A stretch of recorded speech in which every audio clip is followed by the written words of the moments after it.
ம். ஸ்டார்ட். வணக்கம். இன்னைக்கு முத்துக்குமாரோட கவிதை ஒன்று பார்க்கலாம். 100 பாம்புகள் இருந்தும் கிராமத்தில் வாழ்க்கை சுகமாய் இருந்தது. பாம்புகளற்ற நகரத்தில் பயமாய் இருக்கிறது. இந்த கவிதையில் கிராமத்தில் 100 பாம்பு இருந்துச்சு. அந்த 100 பாம்புமே என்னை கடித்தாலுமே என்னை சுற்றி உள்ள சொந்தக்காரங்க மக்கள் எல்லாரும் என்னை பார்த்துப்பாங்க. அதனால் பாம்பை நினச்சா எனக்கு பயம் இல்லை. நகரத்தில் பாம்பு இல்லைன்னாலுமே சப்போஸ் எனக்கு ஏதாவது பிரச்சனை அப்படின்னா என்னை காப்பாற்றுறதுக்கு உறவினர்கள் கிடையாது. அக்கம் பக்கத்தில் உள்ளவங்க கூட மற்றவங்கள பற்றி கவலைப்பட மாட்டாங்க அப்படிங்கிற ஒரு விஷயம் சொல்கிறாரு.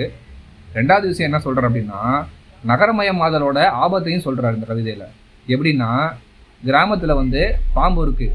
பாம்பு கடிச்சிச்சுன்னா பிரச்சனை கிடையாது. 100 பாம்பு இருந்துச்சு, 100 பாம்பு கடித்தாலும் பிரச்சனை கிடையாது.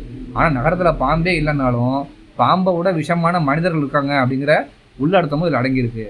முத்துக்குமார் என்றென்றும் போற்றப்பட வேண்டிய ஒரு கவிஞர். நன்றி. இது போல கவிதைகளுக்கு என்னோட சேனலை ஃபாலோ பண்ணிக்கோங்க. உங்களோட கவிதை என்னோட யூடியூப் பக்கத்தில் இடம்பெறணும்னாலும் என்னோட நம்பர் கான்டாக்ட் பண்ணுங்கள். தேங்க்யூ. பாய்.